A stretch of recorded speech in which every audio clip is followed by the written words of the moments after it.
Thanks for joining us for Week 4 of Ask Bill. First question of this week comes from Steve Vogler. Salespeople seem to really whine more each day. It can be about quality of leads, competition, compensation, the weather, so on. They seem to expect more to just fall into their laps instead of working harder. Do you have any suggestions on ways to rectify these behaviors? Boy, do I have some answers for this one, Steve. Let me give you the first one. It's not good news. Here it is. The secret to eliminate whining is to never allow whining to occur in the first place.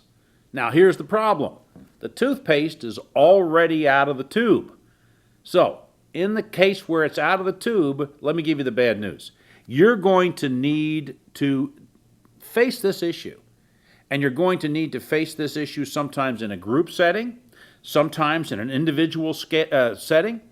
What you're going to do is eliminate the real issues from those that are perceptive issues. For example, a real issue might be a quality of a lead or the number of leads. The compensation plan, perhaps you can't do much about.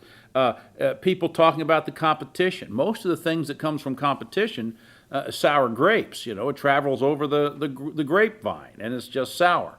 So this is going to sound crazy. You need to confront the issue. And if that means someone's embarrassed, if they're belittled by it, so be it. I had a situation recently where, frankly, in a business environment, I lost a friend because I told him, why don't you start being more proactive and positive and stop being this negative backbiter?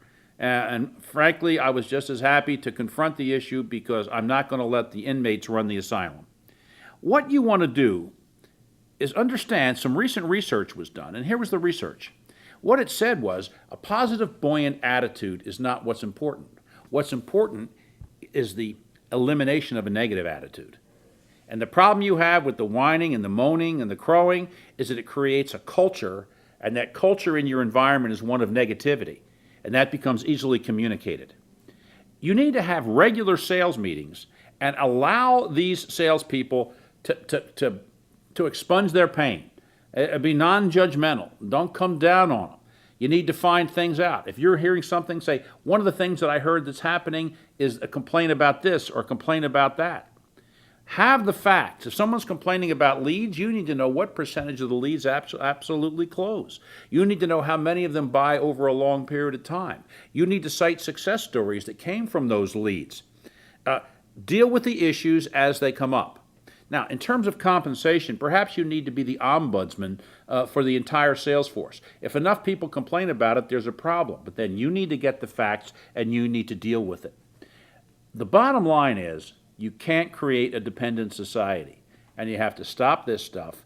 And you have to be very careful, Steve, yourself, that you know your job as sales manager or VP of sales or director of sales means that you're in management. You're not with these folks. You're between the two. If it's a valid situation, represent it to other managers. If not, squelch it, but deal with the facts. Next question comes from Leroy. He asks, Bill, I manage a small sales group of 8 people and report directly to the CEO. Before hiring me, the CEO acted as a sales manager also. My question is, how do I get the CEO to leave my salespeople alone? He hounds them just like he used to, but that is what he hired me to do. I've asked him several times to just let me do what you hired me for, but he still calls the salespeople constantly. As you can imagine, the salespeople are getting more frustrated because it seems like they now have 2 bosses. Also, some advice I give is in direct opposition to what the CEO said to do. Any advice would sure be appreciated. This is a real problem, and it exists quite often. Part of the problem is, let's just accept the fact. The CEO is changing a behavior pattern that he or she was involved with for many, many years. And changing habits are very difficult. Now, having said that, you need to learn how to manage your boss. Now, you hear what I'm saying? I'm not talking about you learning how to manage your sales force, how to manage your boss. And I'm going to give you 6 or 7 ways that might be helpful for you to do that. Let me give you the first one.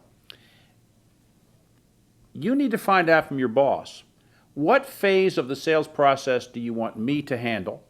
And what phase do you want to handle? Now, don't be surprised if the person doesn't say, I want you to handle it all.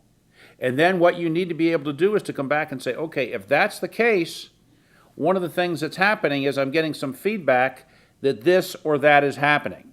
Now, I'm going to tell you, your boss will respect you a lot more for standing up and clarifying that than you allowing that person to run over what it is you need to do. The second thing is you need to set up some sort of weekly meeting with your CEO, with your boss, to bring him or her up to speed. And yes, you have to be your own cheerleader. And when your own cheerleader, you need to tell them what's going right, some progress is being made, the status of accounts, things are moving along in a certain account, where you're hung up in an account. What you need to do is reposition that CEO and say, look, we really need you to help us. And you call on the CEO to help in sales situations where it becomes C to C selling, CEO to CEO. Bring the person up to date weekly, and now they'll start to feel more confident in you and your sales force. You may want to really ask your sales manager, or your CEO, this question. Do you really want a sales manager? Because the truth of the matter is, what he or she may need is someone who's a sales liaison or sales coordinator. Do they still see themselves as being VP of sales or CEO? I think the biggest issue is the confidence level that you need to communicate to that person, and I think they'll start to leave you alone. You also then need to ask the CEO this question, and this is very critical. What are the metrics that you need to have so you feel confident that I'm able to manage this sales force? And what you want are what we call in-process versus end-result metrics. What you want to find out is, what do you want? Do you want the number of phone calls, the number of contacts, the status of accounts, the projections on closing dates, the percentage of possibility for closing? And then you need to sit down every week and give that information to that CEO. And once he or she finds out that the job's a little bit easier than haranguing all of these salespeople, now what happens is it may improve. The next one is that you really need to be able to be in a position to provide great value to that CEO. Information, knowledge, data, feet, legs on the street, insight into prospects, insight into accounts, having a strategic view, insight into your salespeople that perhaps he or she did not have in the past. You have to bring great value. And that will then allow you to show great value for yourself. And you need to then become a very strong field sales manager. The stronger you are, the more dependent that person will the more dependent that person will get on you. Now remember this. The correlation is very simple. Your security is based upon how difficult it is to replace you. And if he or she feels like they can do the job without you, you become more vulnerable.